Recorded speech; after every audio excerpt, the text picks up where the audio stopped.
Back here in Australia, a retiring and rheumaticy priest from Sydney was collecting plankton from lagoons and billabongs in the back blocks of Lismore, New South Wales.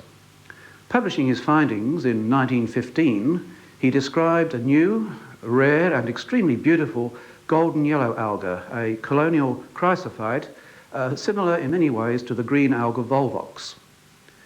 Noting these similarities to Volvox, George Israel Playfair dubbed his new organism Tessella volvocina, placing it close to Cyanura on account of the yellow-green colour of the chloroplasts. His careful observations and good illustrations drew attention to a bilobed chloroplast of golden yellow colour with a clear space between and at the base of the cell small contractile vacuoles. He also drew attention to the equal or subequal flagella and the colonial matrix in the nature of Volvox, a colonial matrix which he called mucus. His diagnosis leaves no doubt that he regarded the investment as mucilaginous.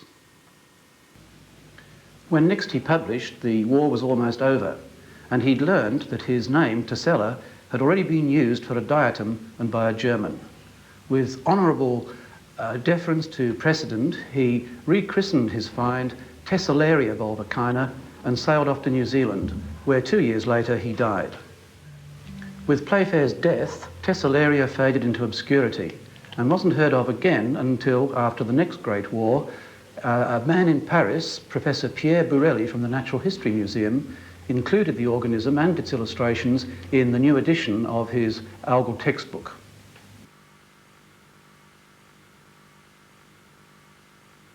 Burelli never saw Tessellaria, but he knew from the original description that it was an alga of considerable interest.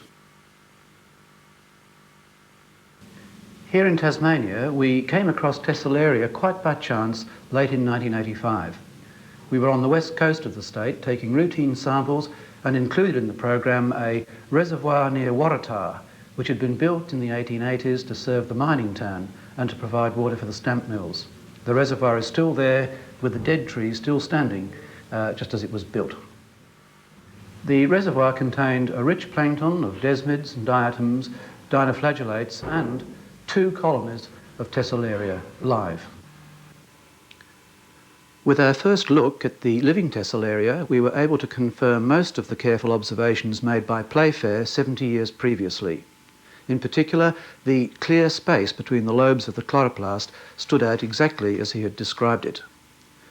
Our only point of disagreement with Playfair lay in the nature of the colonial matrix. We considered it to be much more complicated than the granular matrix of mucilage which he had described. Playfair had simple microscopes, a straight, bright field microscope, and it was little wonder that he misinterpreted the nature of the surrounding investment, showing as a light halo by bright field microscopy.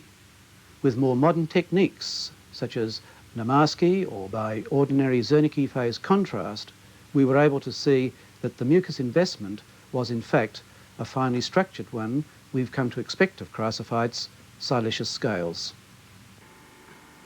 Like most chrysophytes, Tessellaria is unhappy under a microscope slide with high surface tension and high light intensity. And though this colony will probably soon die, phase contrast still reveals the intricate nature of the scales at the edge of the colony through which the flagella can still beat.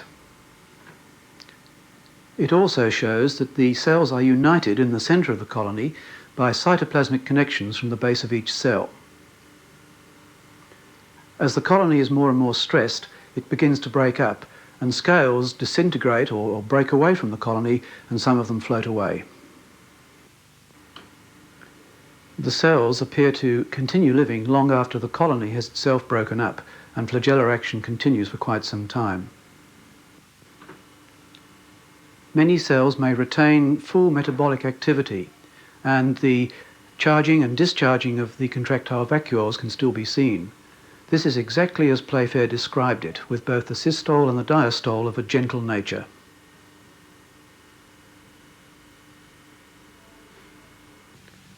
Our investigations of wild collections taken from that reservoir near Waratah yielded 15 colonies in 6 months.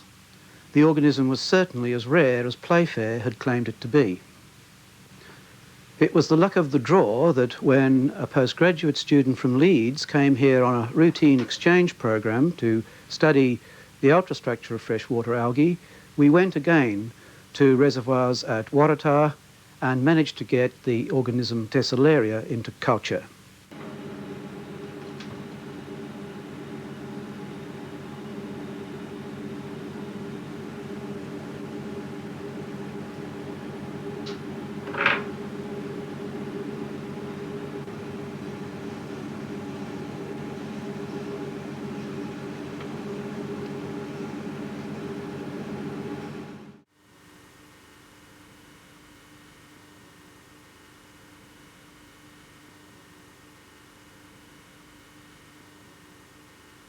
Here in Tasmania, we have had a long-standing project to investigate the chrysophytes of Australia, and we have examined samples from all over the continent, from lakes, lagoons, billabongs and reservoirs.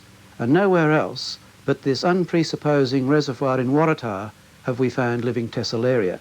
However, the first look we had at these scales by electron microscopy showed them to be ones which had been perplexing us for quite some time. We had previously regarded similar scales, or identical scales, as a strange and unknown heliozoan.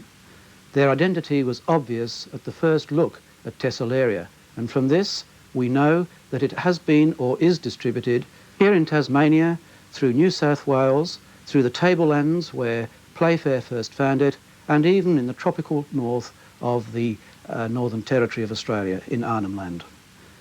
Tessellaria may yet be found in large numbers in nature in some Australian billabong, but our experience is like that of Playfair himself. It occurs sporadically and rarely. The opportunity to get to know more about this beautiful and fascinating organism rests on the chance lucky break which came from our cooperative program with Leeds. The obtaining of a specimen from the reservoir in Waratah and the isolating of this single colony to start a vigorous natural culture.